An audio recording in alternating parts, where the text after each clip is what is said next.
YouTube, this is Charlie426, and today we have another Robot Damashii figure review. This is the Robot Damashii Tristan from geass. Now I know all about the HGC Gundam Tristan, yada yada, but this one's a geass thing, and it seems like this one, also being named Tristan, seems to have some negative reviews regarding the figure. So I just want to say, just because its name is Tristan, that's not the main reason. There's mostly like a lot of aspects that kind of made people don't like this figure, and I can kind of understand that. Anyway, so as you can see, it's on an action base, and obviously that means number one, the main issue regarding this figure is the balance. I'm not sure if the word balance would be proper, because I would like to say that the main problem is the feet, because this thing has the most like messed up feet I have ever seen. I'm not sure if it's the engineering or if it's the actual design in the anime that was like this, which makes the feet absolutely useless. But anyway, so let's get on to the review. So as usual, being a figure, it's going to be my figure style of review. So first of all, what you get, of course, is obviously the Tristan itself. And then on the hands, you get some nice open hands. The open hands are the ones that comes in the box as well as attached. And yeah, there's no action base that comes with it, so you're going to have to use an action base of your own. And luckily, the action base hole is just your standard round peg connector that's on below the cockpit. So no, you don't really require any special weird adapters like how the 135 scale Vincent came with, because that thing had like a long square peg, which yeah, not too common. Anyway, other than that, what you're supposed to get is, number one, its weapon. The only weapon that you're going to get, or technically the weapon that it actually holds, is this. Now this is technically another MVS, but instead of being a sword, it's more of a spear type weapon. So you get two of them for each hand, and then what you can do is attach them like this. Oh, come on. In order to make a more longer spear weapon, which I actually do like. And I think someone in the wiki mentioned that this is more of a polearm, but okay. And then other than that, here are the last components. So this thing does not really come with a lot of stuff. So two multi-purpose hands, but the only reason that you're going to be using these hands are for those weapons. And then here we have something that I wasn't really too expecting, but the head. This is the head when the Tristan actually transforms into its knightmare mode. Oops. It actually gives out a short glow, hence they give you this head, which actually shows the inside, hence the glowing effect. Because if you actually, okay, I'm going to get the stand away, because if you look at the head that I'm currently using, it's just a pure silver head, which is also pretty cool if you ask me. But you can see, but in the anime, I think most of the time I believe even in the opening, they kind of show the glowing head, which is why I guess it's more of your choice to use which head. Okay, so that was pretty much it regarding the components. So I'll be right back to prepare for the articulation and one of the main reasons why you need to use an action base. So I'll be right back. Okay, so we're going to talk about the articulation. So let's start with the head as usual. Now, I actually do really like the design of this figure, or the Tristan itself, and I do like the colors. I think this is like one of the most colorful knightmare frames out there, but it just has a lot of issues that kind of discourages people on getting. Which I should mention, it took me like 3 tries to actually get this figure. I ordered it from this first website, it failed. Second website failed. So third website finally got me this figure. So the head, its articulation is okay if you ask me, but it can go down that much, and then up that much. I actually do like the eyes. They are very colored clearly, in a clean ways, because sometimes like in a figure like this, they could have like a little smudge, but luckily this one did not have such issue. And then you can twist the head a little 360 if you force it, but I think this is not really meant to have. You're not really meant to do that. Of course, I don't think any robot head was meant to go 360 if you ask me. And then as you can see, the horns do move like this. You can move the horns. And you can remove the horn if you want to, because this is mainly because that if you want to use the other version of the head, you have to take off the horns and then attach the same horns to the other head. So, which is why that is the case. And then let's look at the body. Now the body does not actually have much articulation. So there is kind of a movement on the waist, so that can move a little bit left and right, but it barely shows because number one, if you look at the bottom section, this is how the structure is, and the only section that actually moves is the top section. Although this only is possible when you kind of open up this section as well. So I don't think this was supposed to meant to move. And then thanks to this part, which is technically not really meant for an ab crunch, but it does give that illusion. This is mostly for the transformation. And then let's see about the arms. Now the arms are the one of the main issues that people have, is that the articulation on the arms are very limited. Number one is that this has the Alex syndrome. What is the Alex syndrome? It's something I like to personally call it, but when you look at the art, any art, or in the wiki, and if you look at the Alex gun, the blue sections that has the Gatling guns on the side are always on the side, which sometimes could make you think that that's how it's supposed to be when you're leaving the Alex itself in its natural position of the arm. That's not the case. When a human is standing naturally, or usually, the folding part should be in front, like this. Hence, if you do this to the Alex, the blue Gatling section goes also to the back. So this thing also suffers from that syndrome where this actually affects the posing aspect. So if you move the folding section up front, which is fine, it doesn't really bother anything, but it only the arm can only bend 90 degrees. But here's the problem: the blue section has to go back, and then this could actually hinder a lot of poses that you're trying to do from the series, because every single time we see the Tristan, the blue sections are always on the side. And yeah, and here's another problem, is the hands. Now the hands are your typical Robot Damashii hands, but because of those blue sections, here we go, we can barely twist the hands. You can see I'm kind of forcing it at the moment. And you cannot twist it 360 because the blue section is once again blocking it. But at least we get a nice twist, but 360 twist is impossible once again because of the blue section. The arms are on a ball joint, which technically you can go 360 if you work your way around, and the shoulder does have a good range of movement if you ask me. And since it's on a ball joint, you have the forward and backward movement going on, so that is okay. But yeah, the blue section will get in the way a lot. Just letting you guys know. And then let's look at the back. There's nothing that actually moves on the back. The wings are just there. They're just pretty much stuck on there.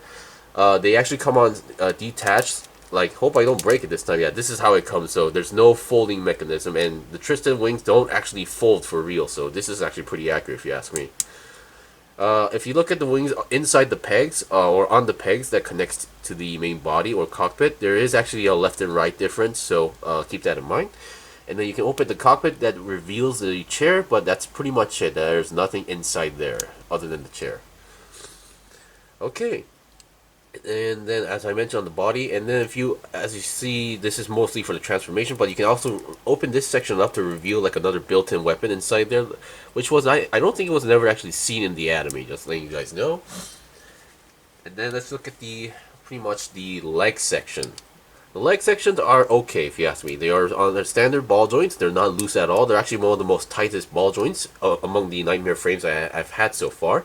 Has a nice side swivel going on, so with no front skirt or back skirt or side skirt, it can go 90 degrees or a little bit more if you help with the ab crunch thing. And then has a 90-degree bend, which I think is actually getting collided with the armor. So if it wasn't for the armor, I think it could go more.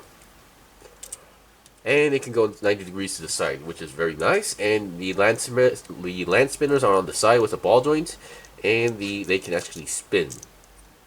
Okay, now here's the main problem with the feet. Now the feet, they look kind of normal. But here's the main problem that won't allow the figure to stand on its own.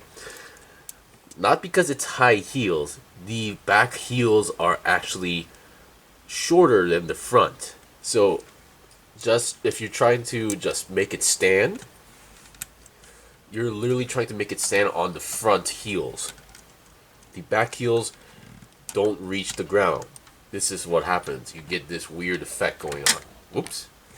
And yeah. So the land spinners do help a bit, but it gets really, really hard to just make it stand on its own.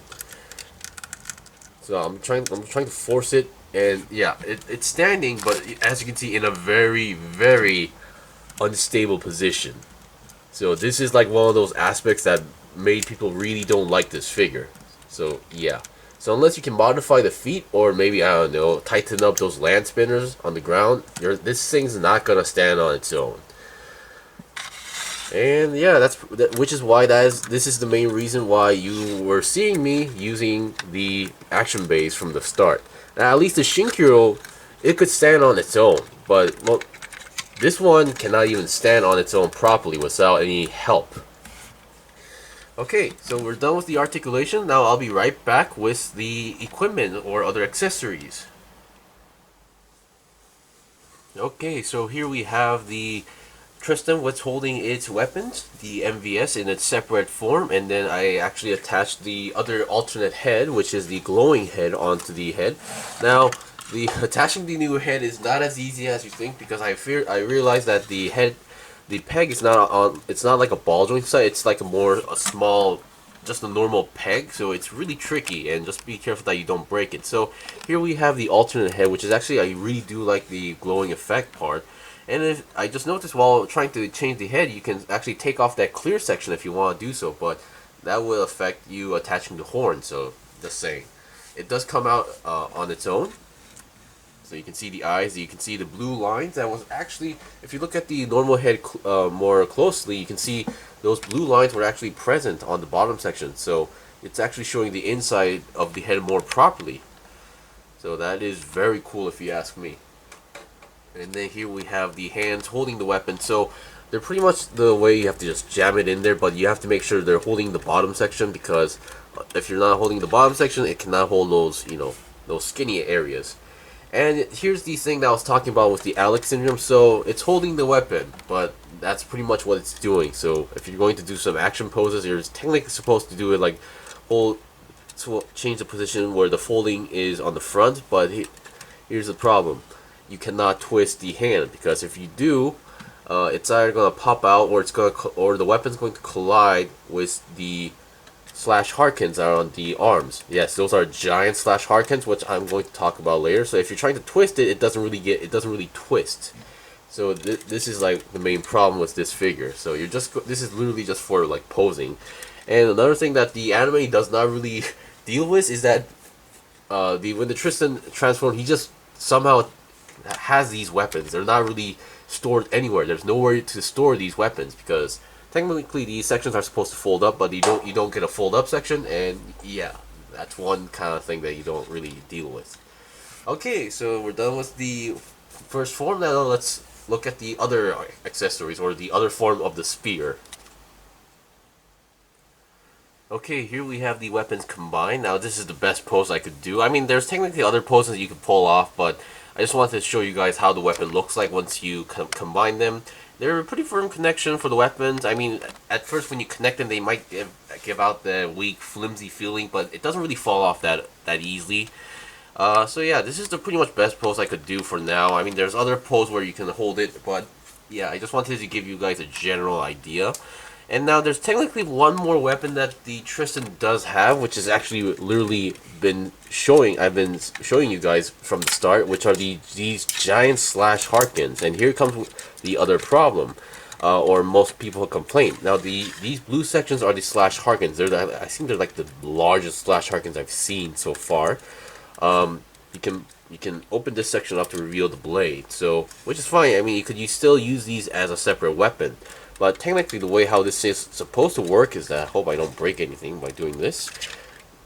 The Tristan would fire its slash harkins like this, and if you look at the arm, this thing actually has the details inside the arm and inside the slash harkins as well, but they do not give out any wires.